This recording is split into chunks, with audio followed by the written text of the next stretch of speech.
সুপ্রিয় দর্শক, আমি খান মোহাম্মদ রুমেল স্বাগত জানাচ্ছি সম্পাদকীয়তে। চন্দ্রিমা উদ্যানে জিয়াউর রহমানের কবর থাকা না থাকা নিয়ে নতুন বিতর্ক রাজনীতিতে।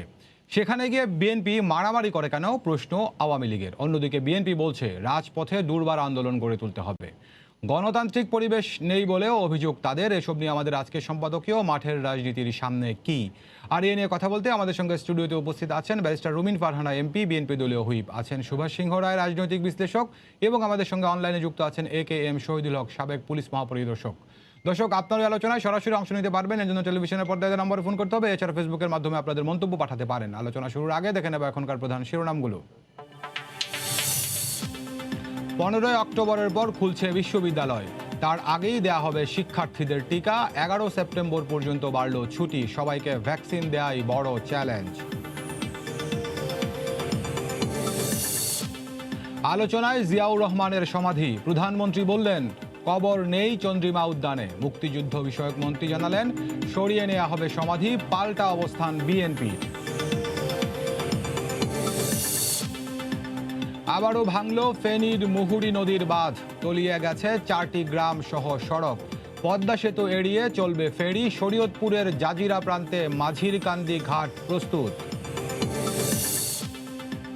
2 দিনের মধ্যে পরিমণির জামিন আবেদনের শুনানি কেন নয়, ব্যাখ্যা চাইলেন হাইকোর্ট। দেরিতে শুনানির তারিখ নির্ধারণ নিয়ে প্রশ্ন।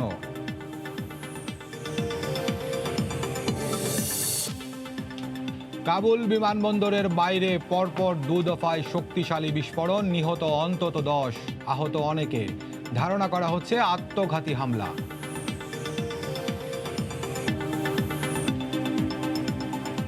দর্শক, শিরোনাম দেখছিলেন, মূল আলোচনা যেতে চাই। বলছি শিরোনাম আজকে মাঠের রাজনীতির সামনে কি। জিয়াউর রহমানের মাজারে বিএনপি ঢাকা মহানগরের কমিটি দেওয়ার পর এক ধরনের উত্তেজনা দেখা গিয়েছিল আজকে থেকে আরও কয়েকদিন আগে। এরপরে আজকে আবার জিয়াউর রহমানের মাজার সেখানে আছে কিনা সে নিয়ে কথা বলা হয়েছে আওয়ামী লীগের পক্ষ থেকে। বিএনপির পক্ষ থেকে বিএনপির মহাসচিব বলছেন যে দুর্বার আন্দোলন গড়ে তুলতে হবে এবং রাজপথে আন্দোলনের মাধ্যমেই সরকারকে একটি নিরপেক্ষ নির্বাচন সহ গণতান্ত্রিক অধিকার আদায়ে বাধ্য করা হবে। এসব সহ অন্যান্য সমসাময়িক বিষয় নিয়ে আলোচনা করব। শুরুতেই বিএনপি দলীয় এমপি ব্যারিস্টার রুমিন ফারহানা, আপনার সঙ্গে যুক্ত হতে চাই। মাঠের রাজনীতির সামনে কি, যে প্রেক্ষাপটটি শুরুতে বলছিলাম যে আপনাদের দলের মহাসচিব আজকে আওয়ামী লীগের কথার প্রতিক্রিয়ায় বলছেন যে দুর্বার আন্দোলন গড়ে তুলতে হবে এবং সেই আন্দোলন জনগণকে এবং আপনাদের দলের কর্মীদেরকে রাজপথে নেমে আসার কথা তিনি বলছেন। তো সব কিছু মিলিয়ে ঢাকায় আবার বিএনপির 2 উত্তর এবং দক্ষিণের আহ্বায়ক কমিটি হলো, তাহলে মাঠের রাজনীতির সামনে গরম হচ্ছে, আমরা কি এমনটাই ধরে নেব এই কথার মধ্য থেকে? আপনাকে অসংখ্য ধন্যবাদ। মাঠের রাজনীতির সামনে কি, আমি যদি বলি রাজনীতির সামনে কি, সামনে কি আমরা কোনো রাজনীতি দেখি? গত কয়েক বছর বাংলাদেশে রাজনীতির যে চর্চা আমরা দেখেছি তাতে শুধুই বিরাজনীতিকরণের একটা চিত্র ফুটে উঠেছে। রাজনীতিতে একটা ভারসাম্য খুব গুরুত্বপূর্ণ রোমেল। সরকারি দল যেমন থাকবে, একই সঙ্গে বিরোধী দলের রাজনীতির যে জায়গাটা, সেই জায়গাটাকেও কিন্তু আপনাকে সুরক্ষিত রাখতে হবে। একটা গণতান্ত্রিক ব্যবস্থা আসলে তাই।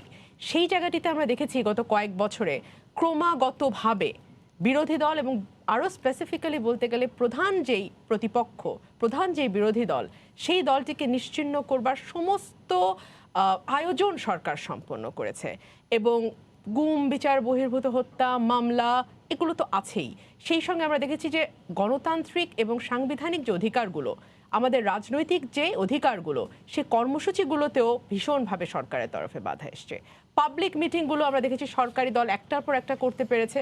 বিএনপিকে হয় পারমিশন দেওয়া হয়নি, বা পারমিশন দেওয়া হলো এত এত এত শর্ত দিয়ে পারমিশন দেওয়া হয়েছে যে ওইভাবে আপনি আসলে একটা প্রাইভেট প্রোগ্রামও আপনার পক্ষে, বা পারিবারিক অনুষ্ঠানও আপনার পক্ষে, সামাজিক অনুষ্ঠান আপনার পক্ষে করা সম্ভব না। সেখানে বিএনপির মতন এত বড় একটা রাজনৈতিক দল তার জনসভা করবে, সেগুলো তো এত শর্ত মেনে আসলে কোনোভাবে সম্ভব না। সুতরাং বিএনপিকে চাপে রাখার, বিএনপিকে দমন করবার এবং নিশ্চিহ্ন করবার ষড়যন্ত্র গত 12 বছর ধরেই হয়েছে। কিন্তু যেই জায়গাটিতে বিএনপির শক্তি, সেটা হচ্ছে জনগণ। তো সুতরাং একটা দলকে বা একটা আদর্শকে চাইলে তো আপনি নিশ্চিহ্ন করতে পারেন না, কিন্তু যেটা হয় যে চাপে রাখা, যেমন চাপে রাখার এই সংস্কৃতি আমরা দেখেছি। সুতরাং কেবল যে মাঠের রাজনীতির সামনে কি, সেটাই বড় প্রশ্ন না, সামনে কি আসলে আমরা কোনো রাজনীতি দেখি? কারণ যখন আমরা দেখি আমলাতন্ত্র বা প্রশাসনের প্রচণ্ড দাপট, তখন আমরা দেখি সরকারি দলের সিনিয়র পার্লামেন্টেরিয়ানরাই প্রশ্ন তোলেন যে আমরা কি আসলে আস্তে আস্তে বিরাজনীতিকরণের দিকে যাচ্ছি কিনা, যখন আমরা দেখি সর্বোচ্চ রাজনীতিবিদদেরকে নিয়ে একটা ষড়যন্ত্র, সর্বোচ্চ তাদের ক্ষমতাকে মানে ক্ষমতা থেকে তাদেরকে সরিয়ে দেওয়া বা তাদের এখতিয়ার যে জায়গাগুলো, সেই জায়গাগুলোতে প্রশাসনের মানুষজন সেই জায়গাগুলো দখল নেওয়া, তখন তো একটা প্রশ্ন আসে। আপনি জানেন যে একজন আওয়ামী লীগের নেত্রীর স্ট্যাটাস ভাইরাল হয়েছে, সেটা নিউজও হয়েছে, মূলধারার গণমাধ্যমে সেটা সংবাদ হিসেবে একেবারে অ্যাজ ইট ইজ ছাপা হয়েছে। সেখানে তিনি বলেছেন যে যখন আমরা দলীয় পরিচয়, তিনি লীগের পরিচয় নিয়ে ডেফিনেটলি গেছেন, সেখানেও দেখা গেছে যে আমলাদের প্রচণ্ড দাপট। তো সেখানে আপনি বুঝতেই পারেন যে যখন বিরোধী দলের একজন নেতা বা কর্মী যান, তিনি তো দলীয় পরিচয় দেওয়ার সাহসই রাখবেন না, আর সাধারণ মানুষ তারাই বা কিরকম সেবা পায়। সেই অবস্থায় দাঁড়িয়ে মাঠের রাজনীতি, এবং অতি সাম্প্রতিক যে উদাহরণটি আপনার কথায় এসছে সেটা হচ্ছে যে বিএনপি উত্তর এবং দক্ষিণের যে মহানগর কমিটি করা হয়েছে। এই প্রসঙ্গে আমি একটু বলতে চাচ্ছিলাম, আপনি বলবেন এই প্রসঙ্গে, যেটি বলছিলেন যে দমন পীড়নের কথা যেটা আপনি বলছিলেন, তো এই দফায় বা যে প্রসঙ্গটি আপনি আনতে চাচ্ছিলেন মাত্র, এই প্রসঙ্গটিতে যদি বলি, কোভিড পরিস্থিতির কারণে আপনাদের এইখানে দুই অংশের অর্থাৎ ঢাকা মহানগর দুই অংশের কমিটি হয়েছে, আপনাদের প্রতিষ্ঠাতার মাজারে শ্রদ্ধা জানাতে যাওয়ার কর্মসূচিটি ছিল। পুলিশের পক্ষ থেকে বলা ছিল যে আপনারা সর্বোচ্চ 20 জন যাবেন কোভিড পরিস্থিতির কারণে। তো সেদিন যখন এখানে অনেক ধরনের লোক সমাগম হয়ে গেল, তখনই সেই ঘটনাটি ঘটলো, এবং এর দুদিন পরে স্বেচ্ছাসেবক দলের যে কর্মসূচি ছিল সেদিন কিন্তু আপনার মহাসচিব সহ 26 জন যে মাজারে ফুল দিয়ে এসছেন, সেদিন কিন্তু কোনো ধরনের অপ্রীতিকর ঘটনা মারামারি হয়নি। দেখুন, আপনি যখন চেরি পিকিং করবেন, পিক অ্যান্ড চুজ করবেন, তখন বড় সমস্যা। যখন আপনি সব খুলে দেবেন, অফিস আদালত কল কারখানা, আজকে সারাদিন ঢাকায় এতটা ট্রাফিক ছিল যে আপনার অফিস থেকে আমার বাসা 5 মিনিটের দূরত্ব, আমার আসতে লেগেছে 50 মিনিট। তো সুতরাং সব খোলা, সর্বত্র ট্রাফিক, কোথাও স্বাস্থ্যবিধি মানার ন্যূনতম কোনো চেষ্টা বা ন্যূনতম কোনো ইচ্ছা কারোর মধ্যে নাই, এবং সরকারের তরফে সেটা মানানোর কোনো রকমের কোনো উদ্যোগও আমরা দেখি না। কিন্তু হঠাৎ জিয়ার মাজারে যখন শ্রদ্ধা নিবেদন করতে যাচ্ছে বিএনপি নেতাকর্মীরা, তখন আপনার মনে হলো দেশে কোভিড পরিস্থিতি খারাপ।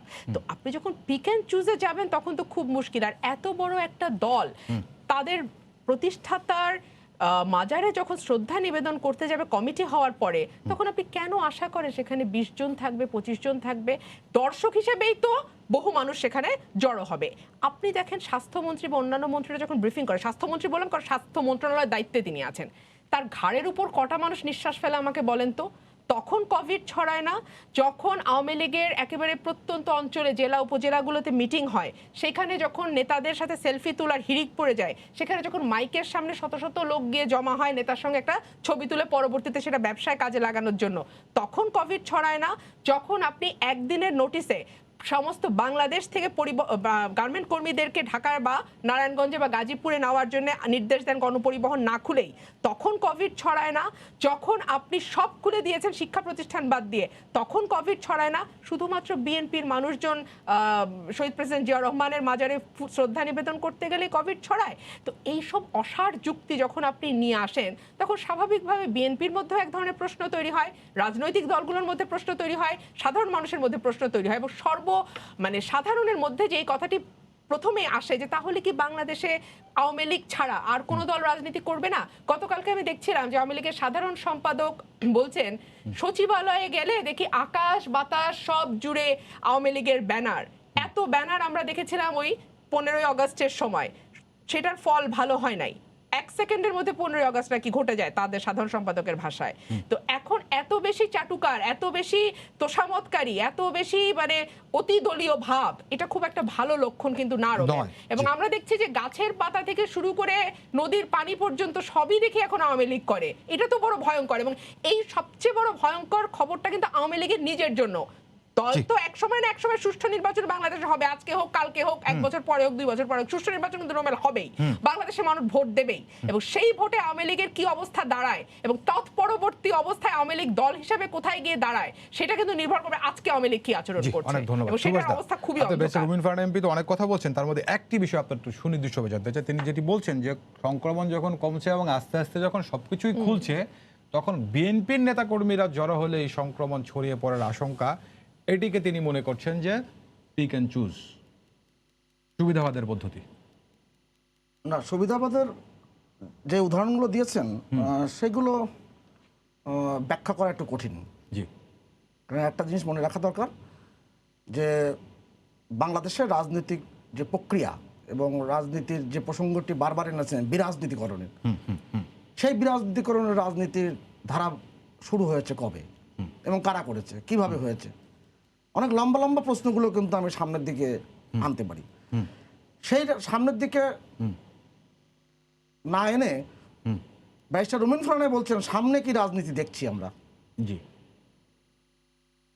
সঙ্গত কারণেই বিএনপির নেতৃবৃন্দ যারা এখনো মনে প্রাণে বিএনপি করছেন, তাদের নিজের কাছে নিজের প্রশ্ন করা উচিত, তারা সামনে কি রাজনীতি দেখছেন।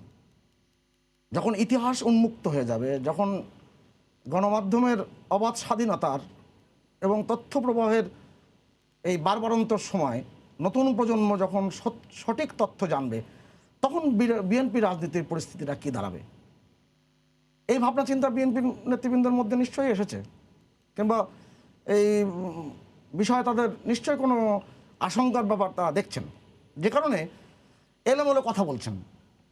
আপনি দেখেন জাতীয় সংসদের ভিতরে, চৌহদ্দির ভিতরে লুইকানের যে স্থাপত্য, সেই স্থাপত্যের ভিতরে আপনি কাদের কাদের আপনি জিয়া রহমানের তুলে রাখলাম, আপনি কাদের কাদের ওখানে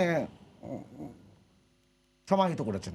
দক্ষিণ দিকে যদি আসি, খানে সুবুর, শাহ আজিজুর রহমান, হ্যাঁ, মশিউর রহমান জাদু মিয়া, আপনি যেই মানুষগুলোকে জাতীয় সংসদের ভিতরে আপনি কবরস্থ করেছেন, সেটাকে আপনি ঠিক কাজ করেছেন।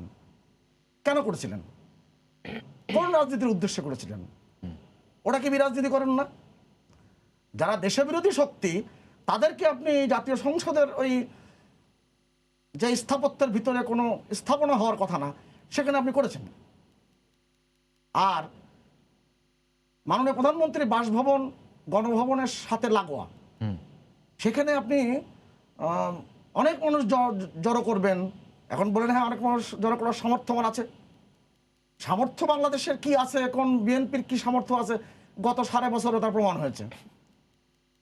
অতএব এই কথা না বলে আমি পারছি না। বিএনপির সামর্থ্যের জায়গাটা কিন্তু বোঝা গেছে। বেগম খালেদা জিয়া যখন 8ই ফেব্রুয়ারি জেলে যান, তার আগে তো অনেক হুঙ্কার শুনেছি। টকশোতে টেবিলের চাপ্পড় দিয়ে অনেকে বলেছিলেন লাখো লাখো মানুষ নেমে আসবে, বলেছিলেন জনসভায় ভাষণ দিয়ে যে লাখো লাখো মানুষ এখানে তার মুক্তির দাবিতে স্বাক্ষর করবেন। কারণ ওই যে মাননীয় প্রধানমন্ত্রী শেখ হাসিনা, লাখো মানুষকে তো বন্দুকের নলের সামনে দাঁড়াতে হয়, সেজন্য নামে না বিএনপি যেটি বলে। হ্যাঁ, বিএনপি বলে, আপনি যে নিজের মতো করে বলেন, এই জন্য আপনাকে ধন্যবাদ। আপনি খেয়াল করে দেখুন তো, 2001 সালে 1 অক্টোবরে নির্বাচনের পরে 3.5 বছরে বাংলাদেশে যে সমস্ত হত্যার রাজনীতি হয়েছে, আজহারুল্লাহ মাস্টার, শাহ এস কিবরিয়া, আপনি হিসাব করে দেখুন না। নাটোরের মমতাজ সাহেব, মঞ্জুরুল ইমাম, আপনি কটা উত্তর দেবেন? কয়টার নাম বলবেন? সাংবাদিকদের মধ্যে খুব বিদগ্ধ সাংবাদিক আপনি দেশব্যাপী 12 জনকে হত্যা করেছেন। এবং হত্যার রাজনীতি আপনি এমন কি, আপনি বাঁশখালীতে শীল পরিবারের এক সদস্য 24 জন সদস্যের পুরো বাইরে দিয়ে তালা দিয়ে আগুন দাও দাও করে আগুন ধরিয়ে দিয়েছেন। এই রাজনীতিগুলো বাংলাদেশ বিরোধী রাজনীতি। এই বাংলাদেশ বিরোধী রাজনীতি যারা করেছেন, আগেও করেছেন, পরেও করেছেন, আর এখন তারা বলছেন তারা জনগণের ক্ষমতায় বিশ্বাসী। আমি যদি প্রশ্ন করি, বড় আকারে একটা প্রশ্ন জিজ্ঞেস করি যে গণতন্ত্রের প্রক্রিয়ার মধ্য দিয়ে বিএনপির কি জন্ম হয়েছিল কিনা, গণতন্ত্র প্রক্রিয়ার মধ্য দিয়ে বিএনপি রাজনীতিতে আবির্ভূত হয়েছিলেন কিনা, বিচারপতি সায়েম তার বইতে সব লিখে গেছেন।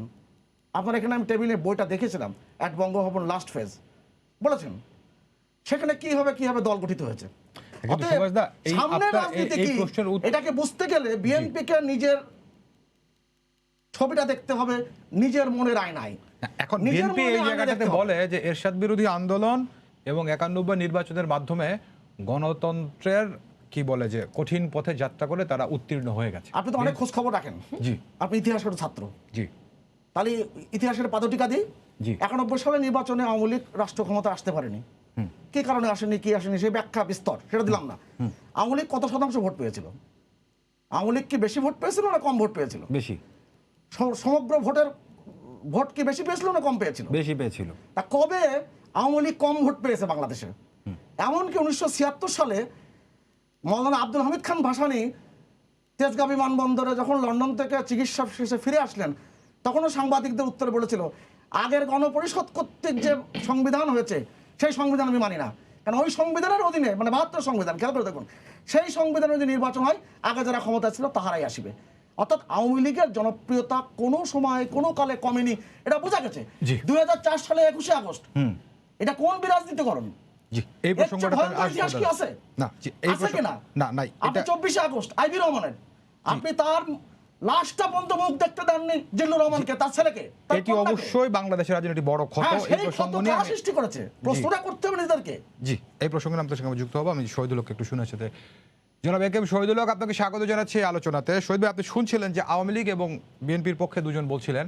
এখানে শহীদ ভাই একটি প্রসঙ্গ, আজকে বিএনপি দলীয় এমপি বেসে রুমিন ফারহানা সরাসরি আনেননি, কিন্তু বরাবরই বিএনপি যে অভিযুক্তি করে সেটি হচ্ছে যে আইন শৃঙ্খলা রক্ষাকারী বাহিনী পেশাদারিত্বের বাইরে গিয়ে বিএনপির সঙ্গে এক ধরনের আচরণ করে এবং এই আচরণটি কোনোভাবেই গণতান্ত্রিক নয় বলে বিএনপি বরাবরই অভিযোগ করে। দীর্ঘদিন আপনি বাংলাদেশ পুলিশকে নেতৃত্ব দিয়েছেন, আপনার এই জায়গাটাতে পর্যবেক্ষণ কি তাদের এই বক্তব্যটি? আপনাকে ধন্যবাদ। তো যারা বিরোধী দলে থাকে তারা সবসময় পুলিশের এই সমালোচনাই করে, আবার যখন সরকারি দলে যায় তখন তারা এক কাজই করে। আমরা তো অনেক সময় ইতিহাস ভুলে যাই। বিএনপি যখন ক্ষমতা ছিল 2000, আমি কাছাতেই বলি 2001 থেকে 2006, তখন আওয়ামী লীগের অফিসে যে কাঁটাতারে আমাদের যে ব্লক আছে সেইগুলি দিয়ে বন্ধ করছে, একজন লোক পূরণ করে যেতে পারতো, এর বেশি যেতে পারতো না, কত রকম রেস্ট্রিকশন ছিল। তারপর এই পুলিশকে দিয়ে আওয়ামী লীগের এমন কোন সিনিয়র নেতা নাই, মোহাম্মদ নাসিম বলেন, মতিয়া চৌধুরী বলেন, সাবির হোসেন চৌধুরী বলেন, তাদেরকে নির্মম ভাবে প্রহার না করা হয়েছে, পুলিশকে দিয়েই করছে। পুলিশের তৎকালীন তেজগাঁ জোনের যে ডিসি, তার তো মনে হয়েছে সে বিএনপির বড় নেতা, সে রাস্তা দাঁড়ায় যেভাবে করছে, আরো অনেকে ছিল আর কি, সেগুলো নামগুলি বলতে চাই না। তো এটা তো মানে সরকারি দলে যারা থাকে তারা এই কাজগুলি করেই থাকে সবসময়। কাজে এখন আওয়ামী লীগের দোষ দিলে, সেই তুলনায় আওয়ামী লীগ কিন্তু বিএনপি অফিস অবরুদ্ধ করে নাই। বিএনপি যেভাবে আওয়ামী লীগের অফিস অবরুদ্ধ করে রেখেছিল, সেইভাবে কিন্তু আওয়ামী লীগ আমলে আমরা নয়াপল্টনে বিএনপি অফিসকে পুলিশ অবরুদ্ধ করে রাখেন নাই, বরং তাদের অফিসের সামনে অনেক বড় বড় মিটিং হয়েছে।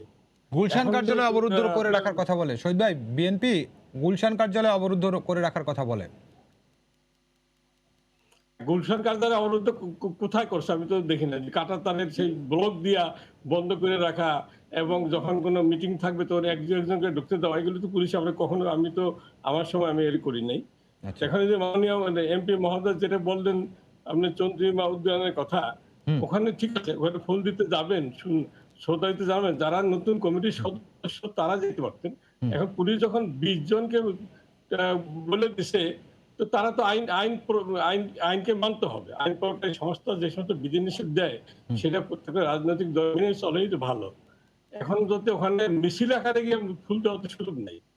এখন পুলিশের, এখন আপনার গার্মেন্টস শ্রমিকের সাথে যদি আমি বিএনপি একজন শীর্ষ নেতাকে তুলনা করি, এবং সেই ফেরিতে যারা পার হয় এই সমস্ত আমজনতার সাথে যদি আমি নেতৃবৃন্দকে তুলনা করি, সেটা তো ঠিক হবে না। জি, নেতৃবৃন্দ শহীদ ভাই, আমজনতা অনেক এটি সময় বুঝতে পেরেছি। বলে। আরেকটি বিষয় শহীদ ভাই আপনার কাছে আমার জানার, আপনি যেটি বলছিলেন যে এই বিএনপি ক্ষমতায় থাকা অবস্থায় তেজগাঁও বিভাগের ডিসি বিএনপি নেতার মতো আচরণ করছিল, এখন বিএনপি অভিযোগ করে অনেক পুলিশ কর্মকর্তাই আওয়ামী লীগ নেতার মতো আচরণ করেন।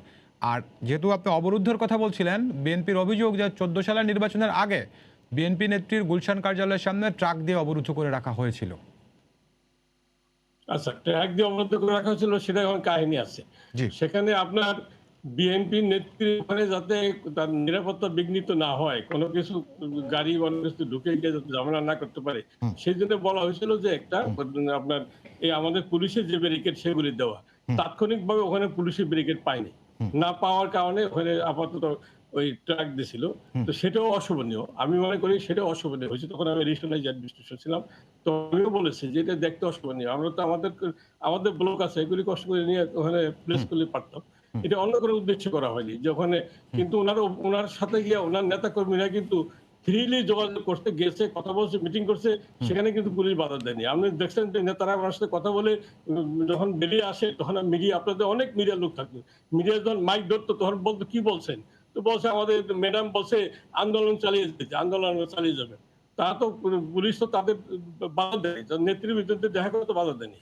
কাজে ওখানে যে আপনার যে এটা ট্রাকের কথা বলছেন সেটা আমি বললাম, কিন্তু সেটা উদ্দেশ্যমূলক ভাবে করা হয়নি। ওইটা তাৎক্ষণিকভাবে কোনো সিনোনিম বের করা হয়েছে আর কি। জি জি, শহীদ ভাই আপনাকে ধন্যবাদ। পরের প্রসঙ্গটাই আপনার কাছে এর পরের বার এসে জানবো। মিস্টার রুমিন ফারহান এমপি, আপনি শুনছেন যে আমাদের সাবেক পুলিশ মহাপরিদর্শক একটি কথা বলছেন যে এখন আমাদের এই পোশাক কর্মীদের কথা বলেন না অন্য সাধারণ জনতার কথা বলেন, তাদের সঙ্গে কি একটি দলের শীর্ষ নেতৃত্বের কি তুলনা করাটা সঠিক কিনা? আমি এই আলোচনা শুনছিলাম, আমি কনফিউজড। আমি কি সুভাষ দার কথার উত্তর দেব, না আমি সাবেক আইজিপি সাহেবের কথার উত্তর দেব? আমরা কিছুদিন আগে, আপনার মনে আছে, আমরা ভুইফোর সংগঠন নিয়ে অনেক আলাপ করেছিলাম এবং 100টার উপরে আওয়ামী লীগের ভুইফোর সংগঠন, আমি নিজেই মানে অতিষ্ঠ হয়ে গেছে। আওয়ামী লীগের সাধারণ সম্পাদক কাছাকাছি বিএনপি না, no no no no no no no no no no no sorry বিএনপিটা সব দেখা গেছে 2014-15 সালে ওগুলো শেষ হয়ে গেছে। এবং আমি তখনও আপনাকে বলেছিলাম বিরোধী দলের ভুইফোর আর সরকারি দলের ভুইফোরের ডিফারেন্সটা কি, সেটা এখানে আলোচনা, হ্যাঁ, আলোচ্য বিষয় না। কিন্তু এখন আমার মনে হচ্ছে 100টা তো বিরাট লম্বা তালিকা, ওখানে সাবেক সরকারি কর্মকর্তাদের কোনো লীগ গঠিত হয়েছে কিনা, বা ধরেন সাবেক পুলিশ কর্মকর্তা কর্মচারী লীগ নামে কিছু আছে কিনা আমার জানা নাই। আমার অবাক লাগে, কাঁটাতারের বেড়া আমার ভাইয়ের মনে আছে, বালুর ট্রাক আমার ভাইয়ের মনে নাই। আমার ভাইয়ের মনে নাই বালুর ট্রাক দিয়ে শুধু যে বিএনপি চেয়ারপারসন, 3 বারের প্রধানমন্ত্রী, বিরোধী দলীয় নেত্রীকে তার বাড়িতে অবরুদ্ধ করা হয়েছে, একজন নেতা কর্মীকেও ধারে কাছে যেতে দেয়া হয় নাই, ওনাকে একা উনি বেরিয়ে এসছেন পতাকা হাতে, সেটা আমার ভাই ভুলে গেছেন। আমার ভাই ভুলে গেছেন 3 মাস ধরে বিএনপি চেয়ারপারসন তার কার্যালয় অবরুদ্ধ ছিলেন। সেটা তো পরে বলেছেন যে ওনার মনে নাই, আপনি অনেক কষ্টে তাকে মনে করাইছেন। আচ্ছা। কাঁটাতারের বেড়াটা যেমন চোখে জল জল করে ভাসে, ট্রাক, বালুর ট্রাক তেমন জল জল করে ভাসে না।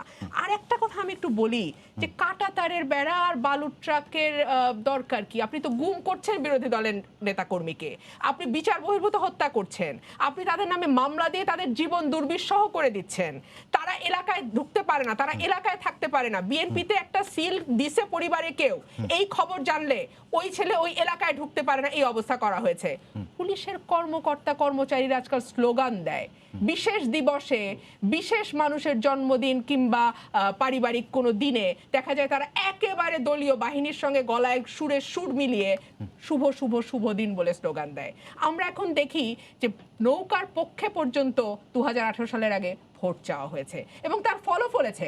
পরবর্তীতে যখন ইলেকশন শেষ হয়ে গেছে এবং একটা লজ্জাজনক নির্বাচনের মধ্যে দিয়ে আওয়ামী লীগ ক্ষমতায় গেছে, তখন কিন্তু তখন যারা ডিউটিতে সাবেক ছিল, আইজিপি সাহেব কিন্তু এই কথাটাও বলেছেন যে বিএনপি ক্ষমতায় থাকা অবস্থায় পুলিশকে এইভাবে ব্যবহৃত হতে দেখেছেন। দুটি প্রসঙ্গে তিনি বলেছেন। আসছে তো, তখন যারা ডিউটিতে ছিল তাদেরকে বিশেষভাবে মানে প্রণোদনা দেয়া বা বিশেষভাবে সম্মাননা দেওয়ার একটা ব্যবস্থা করা হয়েছে। বাংলাদেশের ইতিহাসে নির্বাচন বহু হয়েছে, কিন্তু নির্বাচনের দায়িত্ব পালনের জন্যও এভাবে সম্মাননা পুলিশকে দেওয়া হয়নি। হবেই তো, কারণ পুলিশ তো ভোটারের কাজ করেছে, পুলিশ প্রিজাইডিং অফিসারের কাজ করেছে, পুলিশ পোলিং এজেন্টের কাজ করেছে, পুলিশ তো সবার কাজই করে দিয়েছে, সাথে আছে প্রশাসন। তো সুতরাং পুলিশকে তো এই সম্মানটা আওয়ামী লীগের দিতে হবে। এবং আজকে যে জেলায় জেলায় আনাচে কানাচে সর্বত্র আমরা প্রশাসনের এই দাপট দেখি, দ্যাট ইজ বিকজ অফ তারা খুব খোলাখুলিভাবে মনে করে যে তারা এই সরকারের একমাত্র শক্তি, এই সরকারকে এনেছে, রেখেছে এবং সামনেও তারা এই সরকারকে চালিয়ে নিয়ে যাবে বলে তারা মনে করে। যেহেতু এই আলোচনাটা সামনে এনেছেন, তাহলে এই পুলিশ প্রসঙ্গে যেহেতু এনেছেন, জি শহীদ ভাই আমি আপনাকে শুনবো শহীদ ভাই, আমি আপনার প্রসঙ্গটা নিব। আর তার আগে এই যে জনাব শহীদুল হক যে বিষয়টি বলছিলেন যে মোহাম্মদ নাসিম, যিনি স্বরাষ্ট্র মন্ত্রণালয়ের দায়িত্বে ছিলেন, মাত্র বিরোধী দলে গেছেন, তাকে সেই পুলিশ হচ্ছে পিটিয়েছে। আপনার খুব মনে আছে এখানে কারণ বাজারে আপনার এই যে আমাদের সব দুটো প্রসঙ্গে বলছি, সার্ক ফোয়ারার সামনে আওয়ামী লীগের মিছিলে আপনার ট্রাক তুলে দিয়েছিলেন সার্জেন্ট কোহিনুর মিয়া। এই প্রসঙ্গগুলো তো আপনি আমলে নেবেন। জয়নুল আবেদিন ফারুকের চেহারাটা মনে করেন তো, রক্তাক্ত চেহারা। নির্বাচনের আগে আগে আমাদের গয়েশ্বর চন্দ্র রায় থেকে শুরু করে আমাদের স্ট্যান্ডিং কমিটির এক একজনকে কিভাবে পিটিয়ে আহত করা হয়েছে। ইভেন আমাদের ইকবাল হাসান মাহমুদ টুকুর ওয়াইফ, যিনি ক্যান্ডিডেট ছিলেন সিরাজগঞ্জ থেকে, তাকে কিভাবে মানে পুলিশ এবং ক্যাডার বাহিনী মিলে এক সাথে তার উপরে হামলা করেছে এবং তার সেই নির্যাতিত হবার ছবি, তার সেই আহত হবার ছবি, শুধু তার নয়, সেই সময় স্ট্যান্ডিং কমিটির ম্যাক্সিমাম সদস্য ফিজিক্যালি আহত হয়েছেন, ম্যাক্সিমাম সদস্যের রক্ত ঝরেছে, সেই ছবিগুলো আপনাদের মনে পড়ে না? তো সুতরাং একজন বা দুজন নেতা কি অভিনয় করে হয়তো একটা দুটা পুলিশ হয়তো বাড়ি দিয়েছে, লাঠির বাড়ি, আর সেই সময় তো একটা জবাবদিহিতামূলক সরকার ছিল। একটা সরকার যখন ভোটের মাধ্যমে আসে এবং একটা সরকার যখন সামনে একটা নির্বাচন দেখে, তখন সেই সরকারের যে আচরণ আমরা দেখব, একটা সরকার যখন মেয়াদের পর মেয়াদ ক্ষমতায় থাকে ভোট ছাড়া, মেয়াদের পর মেয়াদ তারা জানে যে তাদেরকে সামনেও আর ভোট চাইতে হবে না, অটোমেটিক্যালি প্রশাসন এবং ক্যাডার বাহিনী, হেলমেট বাহিনী, গুন্ডা বাহিনী, পান্ডা বাহিনী, নানান বাহিনী তাদেরকে ক্ষমতায় নিয়ে আসবে, তখন তো তাদের আচরণ বিরোধী দলের সাথে এক হওয়ার কথা না। ইলিয়াস আলীর কথা বলেন, চৌধুরী আলমের কথা বলেন, হিরু পারভেজের কথা বলেন, এই যে 30শে অগস্ট গুম দিবস, আন্তর্জাতিক গুম দিবস, মায়ের ডাক বলে যে সংগঠনটি আছে, সেই সংগঠনটি হয়তো আবারও একটা ছোট্ট ব্যানার নিয়ে প্রেস ক্লাবে একটা প্রোগ্রাম করবে। বছরের পর বছর বাচ্চাগুলোকে আমরা ছোট্ট দেখেছি, সেই বাচ্চাগুলো এখন বড় হয়ে গেছে, তারা বাবার অপেক্ষায় দিন পার করে, এখনো তাদের কোনো খোঁজ রাষ্ট্র দিতে পারে নাই। প্রশ্ন করলে যখন পুলিশ কর্মকর্তারা, উচ্চপদস্থ কর্মকর্তারা বলেন যে তারা মনের সুখে উড়াল দিয়েছেন, তারা স্বেচ্ছায় ভেগে গেছেন, তারা পালিয়ে গেছেন, তারা মানে পরকীয়ায় জড়িয়ে অন্যদিকে চলে গেছেন, খোদ স্বরাষ্ট্রমন্ত্রী এই ধরনের কথা বলেন, সেই রাষ্ট্রের বিচার কি বলবেন, আইন কি বলবেন, প্রশাসন কি বলবেন, আর বিরোধী দলের রাজনীতিটাই বা থাকবে কোথায়? শহীদকে শুনে আপনার সঙ্গে যুক্ত। শহীদ ভাই, আপনি কি বলতে চাচ্ছিলেন? না, ওই যে মানে এমপি মহোদয় যে বললেন যে আমি বালুর ট্রাকের কথা ভুলে গেছি, আমি তো বালুর ট্রাকের ব্যাখ্যা দিয়েছি, আমি ভুলি নাই, তো আমি বলছি।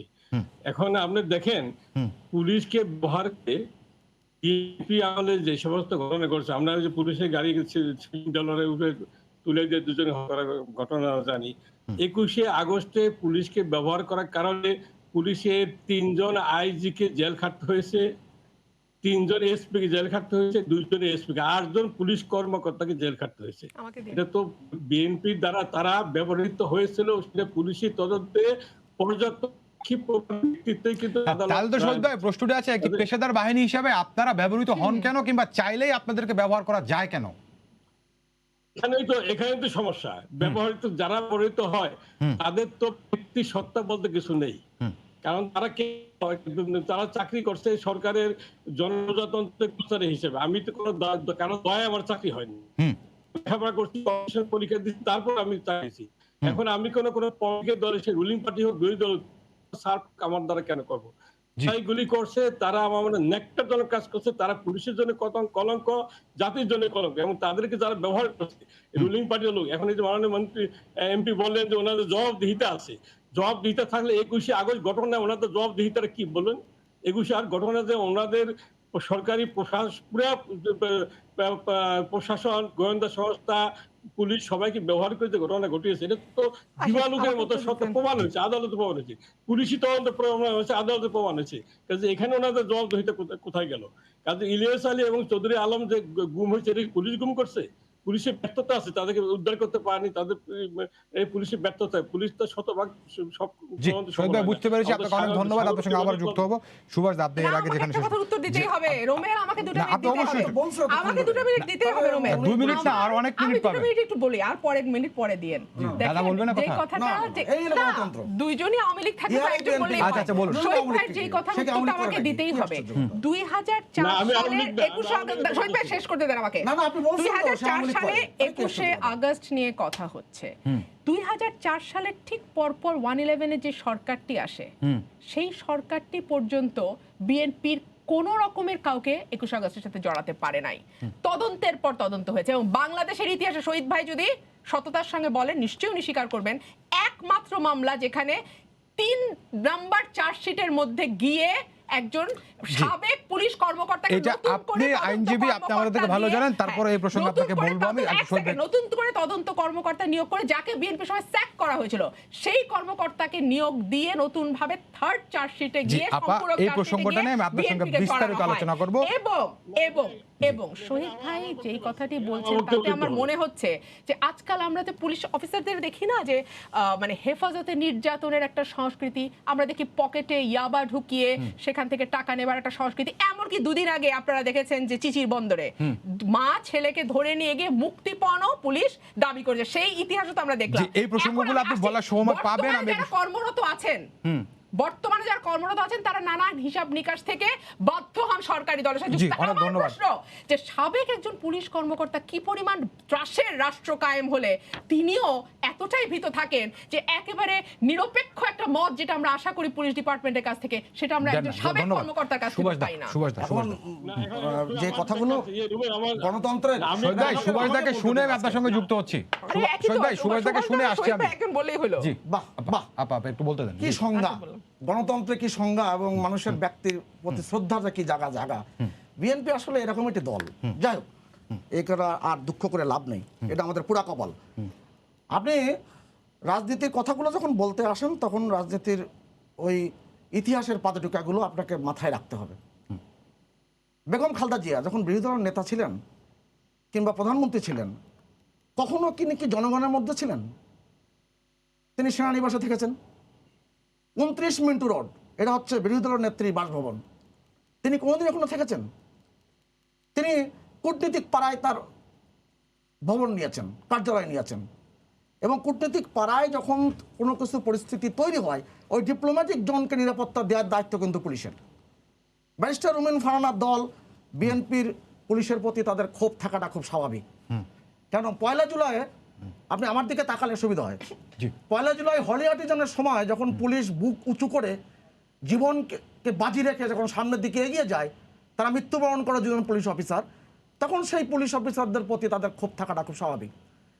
যখন মাথা থেতলে দেয় দেখি রাজশাহীতে রাস্তাঘাটে পুলিশের করে দেয়, র্যাবের কর্মকর্তাকে আক্রমণ করে, এবং দেলোয়ার হোসেন সাঈদীর রায় ঘোষণার পর সারা বাংলাদেশে যে উন্মাদনা তৈরি হয়, সেই উন্মাদনা যখন পুলিশ আইন শৃঙ্খলা রক্ষাকারী সদস্যরা যখন এগিয়ে যায় জীবনের ঝুঁকি নিয়ে, তখন সে পুলিশের প্রতি ক্ষোভ কিন্তু বিএনপির থাকবেই।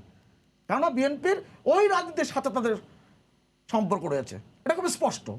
আপনাকে একটা খোলা কথা বলি, 30শে আগস্ট 2004 সাল পল্টনে প্রয়াত মান্নান ভূঁইয়ার প্রধানত্বে একটা সভা হয়েছে। 21শে আগস্টে গ্রেনেড হামলার পরবর্তীতে তাদের প্রতিক্রিয়া একটা সভা। সেই সভায় একজন সাবেক প্রতিমন্ত্রী যিনি ডাকসুর ভিপি ছিলেন, তিনি তার বক্তৃতায় বলছেন কোট যে আমরা বিচার বিভাগীয় তদন্ত করব, এই তদন্ত কমিটিতে রায় আসিবে, মতিয়া চৌধুরী, তোফায়েল আহমেদ এরা দোষী হইবেন। তবে দেখেন বিচার বিভাগের প্রতি কি তাদের আস্থা। জয়নাল আবেদিন তাকে দিয়ে 1 সদস্য বিশিষ্ট তদন্ত কমিটি করালেন, রায় কি দিলেন যে পার্শ্ববর্তী রাষ্ট্রের মানুষজন এসে এখানে হামলা করেছে। আর 21 আগস্টের কথা বিএনপির পক্ষ থেকে একেবারেই না বলাটাই ভালো, এবং মানুষের কাছে জোরহাত তুলে ক্ষমা চাওয়া উচিত। বঙ্গবন্ধু কন্যাকে হত্যা করবার জন্য যে চক্রান্ত, জি। এটা তো স্পষ্ট, কিন্তু বিএনপি ভুলে গিয়েছে 1975 15 আগস্টের পরিস্থিতি, আর 2004 সালের 5 সালের পরিস্থিতি, আর 2021 সালের পরিস্থিতি সব মিলে কিন্তু এক না। এই আওয়ামী লীগ কিন্তু ফিনিক্স পাখির মতন তৈরি হয়েছে। বঙ্গবন্ধুর আদর্শের যারা কর্মী এখন তারা মানব ঢাল তৈরি করে। কই বেগম খালেদা জিয়া যখন একা একা দাঁড়িয়েছিলেন, বিএনপির নেতৃবৃন্দর একজনকেও দেখা যায়নি, তো বিএনপির মহাসচিব থেকে শুরু করে একজনও তো যাননি, ওই ফাতেমাই পাশে দাঁড়িয়েছিলেন, যে জন্য বর্তমান সরকার ওই ফাতেমাকেই আবার জেলখানার ভিতরে তার সঙ্গে রেখেছেন। শুনবো। অনেক বাস্তবতার কথা আছে, এবং এই ব্লিডিং অফ দ্য উন্ড এটা কিন্তু আপনার ক্ষতের রক্ত প্রবাহ।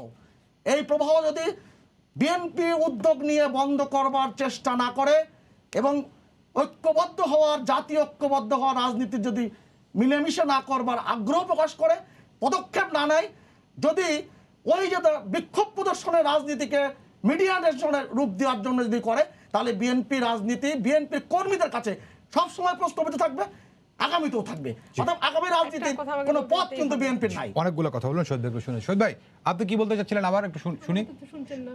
জি শহীদ ভাই। আর গুলশান কার্যালয়ে কে আটকে পড়েছিল? মির্জা ফখরুল ইসলাম আলমগীর, মনে আছে নির্বাচনের আগে স্থায়ী কমিটির অনেক নেতাও ছিলেন। স্থায়ী কমিটির অনেক নেতাও ছিলেন। স্লোগান কে দিয়েছিল বিএনপি কর্মীরা? জি। আচ্ছা এখন কি বলবো? জি। আচ্ছা শহীদ বেগম বলছি, আচ্ছা আপা আপনি যে সম্পূরক চার্জশিট কথা 3 নম্বর চার্জশিটের মধ্যে যুক্ত হওয়ার কথা বলছিলেন, আইনজীবী আপনি আমাদের থেকে অনেক ভালো জানেন। আমাদের পেশাগত অভিজ্ঞতা থেকে যদি আমরা যেভাবে জানি, মামলাটি এক ধরনের তদন্ত হয়েছিল, জজ মিয়া নাটক বেরিয়ে এসেছিল, এরপরে সরকার পরিবর্তনের পরে পার্থপ্রতিম শাহর নাম ভুলে গেছেন? পার্থ প্রতিম আছেন, ওয়ার্ড কমিশনার মুখলেসুর রহমান ছিলেন, শীর্ষ সন্ত্রাসী আরমানও ছিলেন। আচ্ছা ভাই। যাক সেগুলো সহ, তো আপনার যখন নতুন করে তদন্ত শুরু হলো, সেই তদন্তে আরো কিছু সম্পৃক্ত মানুষের নাম বেরিয়ে আসলো, একটি 164 হলো, সেই কারণে আপনি কি- সম্পূরক চার্জশিটে সেই বের হয়ে আপনি কি আসা মানুষদেরকে একজন- আসামি করা হলো। একজন এটার মধ্যে ব্যত্যয় বরখাস্ত- কোথায় দেখছেন? একজন বরখাস্ত হওয়া পুলিশ কর্মকর্তাকে দিয়ে আপনি তদন্ত করাতে পারেন? বাহ, বাহ, বাহ, বাহ। আপনি কি সেই পুলিশ বরখাস্ত তাকে করা হয়েছিল, আমি তো আদালতে শেষ মামলা করি। জিতে তিনি চাকরিতে বহাল একটু হয়েছিলেন। শেষ করি। কাহার উনি আকন্দ? সেই ব্যক্তি আকন্দ জি। যিনি আওয়ামী লীগের নমিনেশন চেয়েছিলেন, এতটাই পার দলীয়। আমরা তো একটু লজ্জা, নমিনেশন যারা চায় না তারাই যেরকম দলীয়, উনি তো বেচারা নমিনেশন না, চেয়েই ওনার বসছেন। চাকরি তো আপনাদের সুতরাং- সময়টাতে চাকরিচ্যুত করা হয়েছিল, মামলা আরে করেছিলেন, ভাই, মামলায় উনি তাহলে জিতে চাকরি আপনারাই ফেরত বলেন, পেয়েছেন। আপনি সুভাষ দা আমাদের সাবেক এক করে মহাপরিদর্শক, দিচ্ছেন। বাহ, আপনারাই বলেন। এবং জনগণ সবাই আচ্ছা। সবাই আচ্ছা। তাহলে বিএনপি এক মিনিট আমি অবস্থা- জনগণের সময় কথা লাগে। যদি বলেন তাহলে আর 14-18 নির্লজ্জ নির্বাচন করেন আচ্ছা, কেন? ওইদিকে না যান, এই নিজের আলোচনা দিকে হয়। তাকান, নিজের দলের দিকে তাকান। 2004 সালে সভাটি হওয়ার কথা ছিল মুক্তাঙ্গনে, কয়েক ঘন্টার ব্যবধানে, ঠিক কয়েক ঘন্টা আগে মিটিং এর, কেন সেটা পার্টি অফিসের সামনে নেওয়া হলো? নাম্বার 1। পার্টি অফিসের সামনে আমি শেষ আওয়ামী করি, লীগের অফিস কি? দাঁড়ান, আপনি আমি শেষ জানেন করি, না বলে বলছি আমি আমি। শেষ করি, আপনি আপনার সময় আপনাকে বলবেন, জানতে হবে। আপনি আপনার সময় বুঝতে হবে বলবেন। বললাম। নাম্বার 2, বুঝতে হবে। নাম্বার 2, রাজনীতি বুঝতে হবে। তখন সরকারে যেই দলটি ছিল, প্রধানমন্ত্রী ছিলেন চেয়ারপারসন বেগম খালেদা জিয়া। উনি নিজে বারবার যেতে চেয়েছেন, ওনাকে আসতে দেওয়া হয়। কোথায় যেতে উনি চেয়েছেন? বলেছেন এফবিআই দিয়ে তদন্ত করাবেন, এফবিআই কে নিয়েও আনা হয়েছে, কোন রকম সহযোগিতা আওয়ামী লীগ করে নাই। এমনকি সভানেত্রীর গাড়িটি পরীক্ষা করার জন্য যখন এফবিআই গেছে, তাকে গাড়িটি দেখতেও দেয়া হয় নাই। এই প্রশ্নগুলো তো আসে কেন? এবং কয়েক ঘন্টা এই কেনগুলোর নোটিসে যখন উত্তরটা কি আমরা যখন একটু নিরাপত্তা শুনবো? ব্যবস্থা, যখন নিরাপত্তা ব্যবস্থা যেখানে মিটিং হওয়ার কথা ছিল সেখানে দেওয়া হয়েছে, তখন কেন হঠাৎ পার্টি অফিসের সামনে গিয়ে মিটিংটা করা হলো?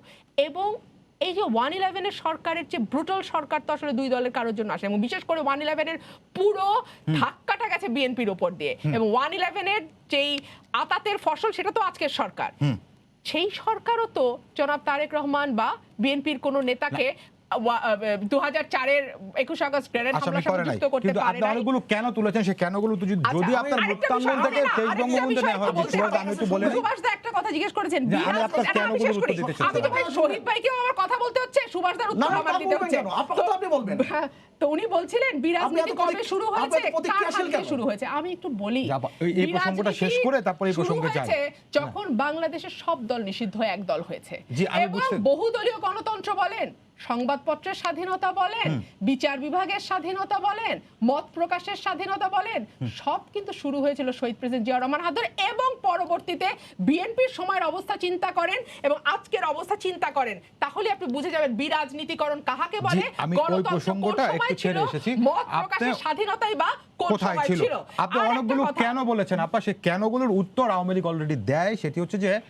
মুক্তাঙ্গন থেকে যদি 23 বঙ্গবন্ধুতে নেওয়া হয়, তাহলে কি নিরাপত্তার দেওয়ার দায়িত্ব না, সরকারের নয়? এক, অবশ্যই আমি নিরাপত্তা শেষ করে সরকারের। নেই। কিন্তু পুরো দ্বিতীয় ব্যবস্থাটি আরেকটি যখন কথা মুক্তাঙ্গনের বিএনপি কথা বলে, উত্তর দিতে আওয়ামী লীগ চাই বলে। করি। যখন পুরো না, দুইটা প্রশ্নের উত্তর একসাথে দেন। সেট করা হয়েছে মুক্তাঙ্গনে, তখন আপনি হঠাৎ করে যখন ভেন্যু চেঞ্জ করবেন, পুরো ব্যবস্থাটা চেঞ্জ করতেও তো আপনার সরকারকে সময় দিতে হবে। আপনি চেঞ্জ করলেন কেন? আহত আগে সেই নেতাকর্মীদেরকে প্রশ্ন উত্তর দেন। লাঠিচার্জ, টিয়ারশেল কেন মারা হলো তাহলে? আমি একটু প্রশ্নটা করি জি। যে সেই সময় কেন এফবিআই কে সাহায্য করা হলো না? সেই সময় যখন তারা এসেছিল তদন্ত এফবিআই কে করতে, সাহায্য সেই করেনি সময় বলে কি কেন জজমে কোনো আসলো রকম- তাহলে? দেখুন, সেই সময় মুফতি হান্নানকে কে ধরেছিল? হ্যাঁ, আমরা ধরেছিলাম। হ্যাঁ। হ্যাঁ, জজ মিয়ার কথা বিষয়টি ঠিক আছে, আদালতের বিষয়ে আদালত দেখেছে, যদি মনে করেছে যে হয়নি ঠিক আছে, আচ্ছা। তদন্ত চলেছে। কিন্তু পরে আপনারা কি করে বিএনপির নেতাদের একজনের পর একজনকে জড়ালেন যে এই ঘটনার সাথে তাদের কোনো সম্পৃক্ততাই নাই? ঘটনাটিতে আপনারা বলছেন যে আপনারা ভিকটিম, পরবর্তীতে যখন এই ঘটনাতে রাজনীতিকরণ আপনারা করলেন, যখন আপনারা প্রতিপক্ষের একজনের পর একজন বড় বড় নেতাদের নাম এটাকে জড়ানো শুরু করলেন, পুরো ঘটনাটি রাজনীতিকরণ তো আপনারা শুরু ও আচ্ছা, করেছেন, এর আগে এবং হয়নি। আপনারাই করেছেন। এর আগে যখন ওয়ার্ড কমিশনার মুখলিসুর রহমানকে গ্রেফতার করা হলো, তখন রাজনীতিকরণ করা হয়নি। যখন জজ মিয়াকে করা হলো, যখন শিশু সন্ত্রাসী আরমানকে দিয়ে স্বীকারোক্তিমূলক জবানবন্দি দেওয়ার চেষ্টা করা হয়নি, জজ মিয়াকে আনা হলো, তখন রাজনীতিকরণ হয়নি। শোনেন, আচ্ছা, আমাকে যদি বলেন- 2004-এর 2004-এর আমাকে ডিরেক্ট বলতে দেন। বেনিফিশিয়ারি যদি কাউকে বলেন, সেটা হচ্ছে জি, আওয়ামী দাদা লীগ। বলেন। এবং আচ্ছা। এখন পর্যন্ত তারা সকলের নাম ব্যবহার করেই যাচ্ছে, দাদা, এবং দাদা, এখন পর্যন্ত 2004-এর ঘটনাই তাদের একমাত্র জি। ঘটনা নিপীড়িত হবার। এবং আমার কথা হচ্ছে যে মানে অনেকক্ষণ ধরে কথা বললেই কি মানুষের কাছে খুব গ্রহণযোগ্য হওয়া যায় কিনা? এই প্রশ্ন তো আপনার কাছে না না না আমার। না, না, আপনি দেখেন এই সময় প্রশ্নটা মাপেন না, আপনার কাছে আমার। আপনি একদম সময় তো- হিসেব করেন। দাদা যাই বলুন, হোক, তারপর আবার আপনি বলেন। আবার আমি জানি না 2004 সালে ব্যারিস্টার রুমিন ফারানা বাংলাদেশে ছিল কিনা, কারণ তখন 22-23 বছর তার বয়স হতে পারে, বড় জোর আমার হিসাব মতো যদি বলে। এবং মুক্তাঙ্গন থেকে 23 বঙ্গবন্ধু এভিনিউর দূরত্ব কতটুখানি, কয় ফুট আর কয় গজ, এটা মনে হয় তার বোধগম্যতা নাই। আপনার কাছে এখনো যদি 21শে আগস্টের ওই নারকীয় ঘটনার পক্ষে আশেপাশ দিয়ে কেউ কেউ যদি কথা বলতে চায়, আমার কিন্তু কথা বলতে কষ্ট হয়। কি ভয়ঙ্কর দৃশ্য। প্রফেসর এমাজউদ্দিন একদিন পর প্রথম আলোতে 24শে আগস্ট, একদিন পরে 24শে আগস্ট একটা প্রবন্ধ লিখেছিলেন, নরকীট, গণধিকৃত, হত্যাকারী সরকার এদেরকে প্রশ্রয় দিচ্ছে। পড়ুন না পত্রিকাটা। আতাউস সামাদ বলেছিলেন এরপর আর কি বাকি থাকলো। ভয়ঙ্কর সে পরিস্থিতি। সেই 21শে আগস্টে বলছেন যে সাবেক কর্মকর্তাকে এনে, সেই কর্মকর্তাকে সাবেক বানিয়েছিল কারা? আর বলছেন যে তাদেরকে আওয়ামী লীগের নমিনেশন চেয়েছে। এখনো পর্যন্ত উনি যে সুপ্রিম কোর্টে কাজ করেন, সেই সুপ্রিম কোর্টের এখনো পর্যন্ত হাইকোর্টের বিচারপতির একজন আছে যে 15ই ফেব্রুয়ারির পরবর্তীতে আবার 2007 সালে যে নির্বাচন যেটা বাতিল হয়ে যায়, সেই নির্বাচনে তারা একজন নমিনেশন চেয়েছিল, তাকে নমিনেশন দেওয়া হয়েছিল। নাম বলছি না যেহেতু বিচার বিভাগের মধ্যে আছে। অনেক কথা বলা যাবে রাজনীতিতে, অনেক কথা বলা যায়, সেই কথাগুলো নিয়ে গোলমালে রাজনীতি তৈরি করা যায়। বাংলাদেশের ইতিহাসে বিএনপি আগস্ট মাস তাদের কোনো কথা বলা উচিত না। আগস্ট মাস হচ্ছে শোকের মাস। জানুয়ারি ফেব্রুয়ারিতে কথা বলতে পারবো, কোন এবং মাসে কেন কথা বলতে পারি? পারেন না, এই কারণেই রাজনীতির ইতিহাসটা দেশে কথা বলা যায়, কথা বলার পরিবেশ আছে। বলছেন বিএনপি কত কথা বলে রে, কি যে বলে রে বিএনপি, প্রতিদিন তো শুনি। বিএনপি শুধু কথার রাজনীতিতেই আছে। আর আপনার এই গণমাধ্যমগুলো না থাকলে বিএনপি কোথায় যাইতো, কি করিত, ওয়াদিয়া কি হইতো, সেটা আমরা কেউ বুঝতে পারি না। I can make out head or tail. রাজনীতিতে অনেকগুলো কথা। আপনার কিছু মনে আছে আসাদুজ্জামান নূরকে কিভাবে পিটানো হয়েছিল? কিভাবে পিটানো হয়েছিল? মতিউর চৌধুরীকে, খোকার রক্তাক্ত এবং চেহারাটা সেটাকে কি মনে পড়ে নাকি পড়ে না? ভুলে যান। থামুন না, বলতে দেন আমাকে। আপনার কথা বলি নাই। সাদেক হোসেন খোকার চেহারাটা স্বাভাবিক মনে পড়ে? ভদ্রতা, দুই হাতে- স্বাভাবিক শৈলতা, আপনি শুরু করেছেন আপনার আমার কথার কথার মধ্যে মধ্যে বলি বাধা। নাই, বললাম তো আপা, বলি নাই, জোর দিয়ে বলছি। জি, দাদা। আমি জোর দিয়ে কথা বললে আপনি কিন্তু কথা বলতে পারবেন না। এই কারণে পারবেন না, না, জোরাজুরি দরকার আমি নেই। মিছিলে আমি স্লোগান দেয়া লোক। তাহলে আসেন এখন ওই প্রতিযোগিতা না, করি না, আমরা। পারবেন না। আমি চিৎকার করে কথা বললে শোনেন, আপনি কথা বলতে পারবেন না। প্রতিদিনের আমি কথা নিয়ে কথা হচ্ছে, বিএনপি নাকি কথার রাজনীতি করে। হ্যাঁ। সেদিন দেখলাম কথা শেষ হয়েছে। কোম্পানিগঞ্জে দাদা, শেষ করুক। আপনি দায়িত্ব দিয়েছেন শেষ করে ফেলি। আর একটা কথা বলে কোম্পানিগঞ্জে ফরেন কথা বলছেন। আওয়ামী লীগের যিনি সভাপতি, তিনি বলছেন এবার একটু ক্ষমা দেন সাধারণ সম্পাদককে। সকাল থেকে সুবে সাদেক থেকে শুরু করে মাগরিব পর্যন্ত শুধু বিএনপির বিশ্লেষণ করলে তো হবে না, একটু দলের দিকে তাকান, একটু সংগঠনের দিকে তাকান। সুতরাং আচ্ছা, আমাকে- কথা কারা বলে সেটা তো আমরা জানি। জি, এমাজউদ্দিন সুভাষ স্যারের লেখার কথা বললো, গাফফার চৌধুরী আপনি কি নিয়েই নিলেন? দাদা, ভোটটা নিয়েই নিলেন? একটা কথা, গাফফার এই তো। চৌধুরী এইভাবে তো চৌধুরীর ফলো লেখা কি করেছে। আবার ভাই পড়েন না? এইভাবে তো করেছেন। গাফফার চৌধুরী কিছুদিন আগে বলছেন যে কিং সুলাইমান যখন দেখলেন সব রাজত্ব তার আন্ডারে চলে এসছে, সব রাজা তার হাতে চলে এসছে, তখন তিনি তলোয়ার বনবন করে ঘোরানো শুরু করলেন এবং সেই তলোয়ারের কোপে তার মাথা চলে যায়। এটা তার আর্টিকেলের একটা ছোট্ট আমরা অংশ শহীদকে আমি শুনে আসি, উদ্ধৃত অনেকক্ষণ করলাম। জনাব শহীদুল হক, আপনাকে একটু শুনতে চাই আমরা। আপনার সংযুক্তি বিচ্ছিন্ন হয়েছিল, কোনো বিষয় না। আমি শহীদকে শুনে আপনাদের দুজনকে শুনবো। মোহাম্মদুল্লাহ কি দাঁড়ায়? রোমেল, একটা কথা আমি শহীদকে শুনে আপনাকে শুনবো। এই যে অসহিষ্ণুতার রাজনীতি বিএনপির মজ্জায় রক্তে রক্তে। জি, ধন্যবাদ শহীদ ভাই। এখন একটি বিষয় আমি আপনাকে জানতে চাই, সেটি হচ্ছে যে এখন বিএনপি বিরোধী দলে বা এখন আপনার কি বলে যে পুলিশকে দলীয়করণ করা হয়েছে, পুলিশ দলীয় কর্মীর মতো আচরণ করে ইত্যাদি কথা বলে। স্লোগানের কথা বলা হচ্ছে, জয় বাংলা কি দলীয় স্লোগান? না, যারা জয় বাংলা দেয় না। এটা রাষ্ট্রীয় স্লোগান, আদালতের নির্দেশে। কামাল সাহেবের জন্মদিন। আমি একটু শহীদ ভাইকে প্রশ্নটা করি আপনার কাছে, আমি একটু অনুনয় করে সময় চাইছি, শহীদ ভাইকে প্রশ্নটা করি। শহীদ ভাই, আর এবার যখন আওয়ামী লীগ বিরোধী দলে থাকে তখন এরকম কথাই হয়। তো মূল বিষয় যেটি হচ্ছে যে পেশাদারিত্বের জায়গাটিতে কেন আপোষ করে আইন শৃঙ্খলা বাহিনী, আপনার কাছে এইটার উত্তর আমি সরাসরি জানতে চাই শহীদ ভাই। দেখেন না, এখানে রুমিন আপাতত আমাকে আওয়ামী লীগ বানাই দিছে। আমি এই অতীতের যে কথা, না পুলিশের যে তদন্ত আসছে সেই তদন্তের বাইরে আমি কথা বলতে পারবো না। পুলিশের তদন্তে যা পাওয়া গেছে তার মধ্যে আমাকে কথা বলতে হবে। আপনি যে বললেন যে তদন্তকারী অফিসার আপনাদের সময়, বিএনপির সময় তাকে স্যাক করা হয়েছে, তাকে স্যাক কেন করা হয়েছে? সে একজন প্রতিভাবান তদন্তকারী অফিসার, বাংলাদেশ পুলিশের সে একজন এসএ ছিল। তাকে বিএনপি ফোর্সিটে পাঠিয়েছে একমাত্র কারণ বঙ্গবন্ধু মামলা, হত্যা মামলা, সে তদন্তকারী অফিসার ছিল। আর কোনো কারণ নেই তার ফোর্সিটে পাঠাতে। সে মামলা করছে, মামলা করে সে চাকরি পাইছে, তারপর তাকে তদন্ত করতে দিছে। এখন আপনার ওই 1/11-এর পরে যে 21 আগস্টের ঘটনা যে মামলা তদন্ত হয়েছে, সেখানে কিন্তু মুক্ত পরিবেশে তদন্ত করতে পারেনি। ওখানে ডিজিএফ এর দুইজন ব্রিগেডিয়ার ছিল, ব্রিগেডিয়ার বাড়ি, ব্রিগেডিয়ার আমিন তো তদন্ত করতে দেয় নাই। মানে যেভাবে তাই হস্তক্ষেপ করছে, যেভাবে ডিটেকশন দিছে, এটা বাদ দেবো, এটা বাদ দেবো, এটা করা যাবে না, এটা করা যাবে না, এটা করলে সমস্যা হবে, এই ব্রিগেডে আমিনের জন্য তদন্ত করতে পারেনি। সেই ব্রিগেডে আমিন কিন্তু পরবর্তীতে ওই সেও 21 আগস্ট ঘটনা জড়িত ছিল এবং তার মধ্যে চাষিদের তার কনভিকশন হয়েছে। এখন এই আবুল কাহার এখন যখন তদন্ত করে তখন 164% মাজেদ ভার, যাকে পাকিস্তানি গোয়েন্দা সংস্থা বাংলাদেশে রিক্রুট করতে এই জঙ্গি কাজের জন্য, মাজেদ ভার 14 পৃষ্ঠার যে 164 করছে সেখানে ক্লিয়ার সব বলা আছে। এবং 111 এর মধ্যে চার্জশিট দিছে, সেখানে কিন্তু আপনাদের উপমন্ত্রী আব্দুল সালাম পিন্টুর বিরুদ্ধেও কিন্তু চার্জশিট দেওয়া হয়েছিল। এটা আমাদের জানতে হবে। মাজেদ ভাটের কথায়, মাওলানা আব্দুল সালামের কথায়, মুফতি হান্নানের কথায়, তিনজনের 164 এর কথায় সমস্ত কাহিনী চলে আসছে। কোথায় কোথায় মিটিং করছে, কবে মিটিং করছে, কার সাথে মিটিং করছে, কিভাবে আর্জেস গ্রেনের আছে, এগুলি সব তথ্য ডকটে আছে। কাজে আমাকে সেই তদন্তের মধ্যে থেকে আমি কথাগুলি বলতেছি। আমি আমার জি, শহীদ ভাই বুঝতে পেরেছি, আপনাকে অনেক ধন্যবাদ। মিস্টার রুবিন ফারহান এমপি, শহীদ ভাই যেটি বলতে চেয়েছেন 3টি 164 কথা বলেছে, কিন্তু আমার কাছে যদি তথ্য 49 জন আসামি এই 21 আগস্ট গ্রেনেড হামলা মামলায় 18 জন আসামি 164 করেছে এবং 18 জনের বক্তব্যের প্রেক্ষিতে পরবর্তীতে সম্পূরক চার্জশিট এবং নতুন আসামি। রোমেল, বাংলাদেশে 164 কিভাবে নেওয়া হয়? কিভাবে নেওয়া হয় 164? আপনার আমার চেয়ে শহীদ ভাই অনেক ভালো জানেন, কারণ যেই প্রক্রিয়াটা তারা অ্যাপ্লাই করে সেটা শহীদ ভাইয়ের হাতে খড়ি, ওটা শহীদ ভাইয়ের ডিপার্টমেন্টের হাতে খড়ি। আমরা তো লয়ার হিসেবে সেকেন্ডারি, আমাদের কানে আসে, আমরা সেটা এভিডেন্স হিসেবে দেই কোর্টে, আমরা রিট্রিট করতে চাই 164 থেকে, আমরা বলি যে আমরা 164 প্রত্যাহারের আবেদন করছি। কোন পরিস্থিতিতে 164 কোর্টও খুব বড় একটা গ্রাহ্য করে দেখে না, কারণ বাংলাদেশের পরিস্থিতিতে 164তে জবানবন্দি কিভাবে নেওয়া হয় এটা সবাই জানে। আরেকটা বিষয়, 111 মুক্তভাবে তদন্ত করতে পারে নাই। সেই 111 কুশীলবরা দেখি আজকে জাতীয় সংসদ দাপায় বেড়ায়।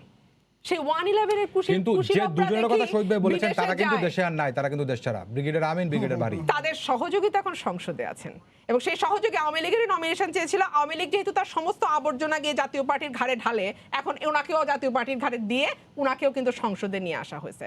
সুতরাং মুশকিল থেকে কোনো কিছুতেই কি আবার জজমিয়া বৈধ হয়ে যায়? কোনো কিছুতেই কি আপনি 2004 সালের 21 আগস্টের ঘটনায় বিএনপিকে আনতে পারেন? পারেন না। পারেন না এই কারণে একটা সরকার নিজেকে এত উত্তেজিত হয়ে না, শান্ত, বয়স হইতেছে, প্রেসার হাই হয়ে দ্রুত। আচ্ছা, আপনি বলুন তো, আমার সময় শুনেন, একটা সরকার, স্থিতিশীল সরকার, নির্বাচিত সরকার এবং অত্যন্ত জনপ্রিয় সরকার, সে নিজেই নিজের গায়ে বোমা ফেলে এরকম ঘটনা ঘটাবে নিজেকে অস্থিতিশীল করার জন্য? সরকার তো মস্তিষ্ক বিকৃতি হয় নাই সেই সরকারের। আর তদন্ত শব্দটি আসছিল শহীদ ভাইয়ের কথায়, তদন্ত শুনে আগস্ট মাস তদন্ত কমিশনের কথা মনে হয়ে গেল। 15ই আগস্ট কিভাবে কি হয়েছে, সেই ঘটনার নেপথ্যে কারা আছে তার জন্য নাকি তদন্ত কমিশন হবে, গত 3 বছর ধরে শুনছি। এখন তো প্রসব হয় নাই, অষ্টডিম্ব তো প্রসব হয় নাই, তদন্ত কমিশন এখনো তৈরি হয় নাই। তার আগেই আইনমন্ত্রী বলে দিচ্ছেন এবার জিয়ার মুখোশ উন্মোচিত হবে। সুতরাং কি ধরনের তদন্ত কমিশন হবে, সেখান থেকে কি প্রসব হইবে, এটা কিন্তু জাতি বুঝে গেছে। আর বিচার বিভাগের কথা, যেই দেশে চিফ জাস্টিসকে দেশ ছেড়ে পালাতে হয়, পালিয়ে বিদেশে বসে বই লিখতে হয়, নিশ্চয়ই এখন আপনি মোতাহার হোসেনের কথাও বলবেন, সঙ্গে সঙ্গে আমরা এটি জানি, অনেকবার বলেছেন আপনি। আমাকে বলার সুযোগ আছে? জি, অবশ্যই। এবং আপনি যদি আমাকে বাধাহীনভাবে বলতে সুযোগ করি না, যতটুকু সময় আছে বাধাহীনভাবে হ্যাঁ বলতে হবে। বিএনপির রাজনীতি এমন একটা দেউলিয়ার জায়গায় চলে গেছে, 21 আগস্টের গ্রেনেড হামলা নিয়েও তারা এখন কথা বলার চেষ্টা করে। মানে একটা মানুষের একটা চক্ষু লজ্জার সীমা আছে। বাংলাদেশের প্রতিটা মানুষ বলতে দেন না, বলতে দেন, বললাম তো বলতে দেন, কথাটা বলতে দেন। আমি জোরে কথা বললে আপনি বলতে পারবেন না কথা। আমি স্লোগান নেতৃত্ব দিয়া মানুষ, বলুন। এখন না রাজনীতি ছেড়ে দিয়েছি, বলতে দেন না, বলতে দেন না, বলতে দেন। আমি যখন ছাত্ররাজনীতি করছি তখন হয়তো আপনার আর কি বলবো, আপনি নিজেই বলেন। যাই হোক, আমি যে কথাগুলো খুব স্পষ্ট করে বলি, বিএনপি রাজনীতি বাংলাদেশের মানুষের কাছে উন্মোচিত। আপনি আওয়ামী লীগের নিয়ে আমাকে বলতে দেন। এই হচ্ছে দখল দায়িত্ব মনোভাব, যেভাবে তারা রাষ্ট্র দখল করেছে সেভাবে তারা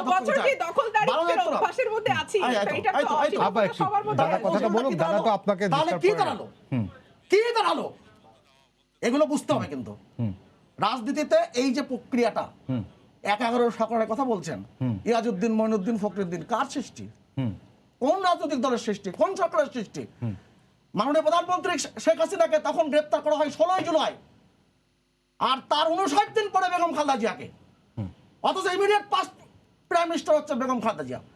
তারা কেন 59 দিন পরে গ্রেপ্তার করা হয়েছিল? জি, কেন, কি কারণে? শেষ করবো দাদা। আপনি নাইকো দুর্নীতি মামলা থেকে শুরু করে সমস্ত মামলার কিন্তু আসামি সে। এই কারণে নাইকোর সাথে খালেদা জিয়ার সরকারের চুক্তি হয়েছিল। অতএব রাজনীতির কথাবার্তাগুলো রাজনীতির মতো করে বলতে হবে। জি। অতএব আবর্জনা কথা যদি বলতে যান, শেষ। বলেন আবর্জনা পাঠিয়েছে, এখন বিএনপি কি, আমি প্রশ্নটা রেখে গেলাম। জি, আপনাদের বাংলাদেশের দুজনকে মানুষ অনেক জানে ধন্যবাদ। শেষ করতে BNP কি? আমাদের সঙ্গে যুক্ত ছিলেন BNP ফজলে কি আহমেদ। অবস্থা? আপনাকে ধন্যবাদ জানাচ্ছি। ভয় পায়। দর্শক, আপনাদের সবাইকে ধন্যবাদ জানিয়ে শেষ করতে আজকে সম্পাদকে আগামীকাল আবারও দেখা হবে রাত 10টায়। দেখার আমন্ত্রণ রইল। শুভরাত্রি। আর জাতি-